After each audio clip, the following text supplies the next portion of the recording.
İki cinsi funksiyasını zəiflədir.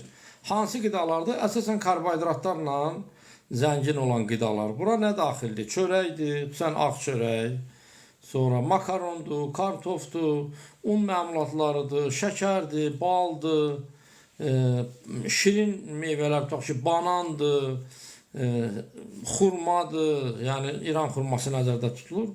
Bu qidalardan sonra spirtli içkilərdir, pivədir, hansılar ki, güclü cinsi zəiflik yaradırlar. Nə səbəbə? Bunlar bədəndə insulin istehsalını artırırlar, qaraciyərin funksiyasını pozurlar. Pivə məsələn, bir misal üçün deyim ki, pivə dünyada glikemik indeksi ən yüksək olan məhsuldur. Yəni pivə hətta glikemik indeksinə görə şəkərdən də üstündür. Yəni daha çox şəkər yarada bilən bir məhsuldur. Pivədir, baldır, yəni bu spirtli içkilər, bunlar qanda insulinin miqdarını kəskin artırır. Şəkərli diabetə doğru insan orqanizmini çəkir. Ona görə bu qidalardan qəti çəkinməyi məsləhət görürəm. Cinsi zəifliyi olan şəxslərdən söhbət gedir. Yanaşı olaraq qeyd elədiyim kimi kartofdur, makarondur, ağ düyüdür, sonra un məmulatlarıdır, tortdur, pirojnadır, çoxlu miqdarda kofenin qəbul olunmasıdır. Kofe də çox miqdarda qəbul olunduqda o da bədəndə esterogenizasiya, yəni qadınlaşma yarada bilir.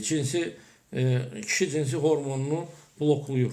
Bunu nəyin hesabını edir? Yəni çoxlu daxil olunan kofe, qəbul olunan kofe bədəndə bir stres mühiti yaradır, bir oyanma yaradır. Bu da kortizol adlanan, böyrəküstü vəzdən olan kortizol hormonunun çox ifraz olunmasına səbəb olur və nəticədə kortizol da bildiyimiz kimi kişi cinsi funksiyasını, kişi hormonu olan testosteronu zəiflədir. Ona görə bu saydığım içkilərdən də qaçmağınız məsləhətdir. Onlardan bacardıqca az istifadə eləmək lazımdır. Söhbət kofedən gedir.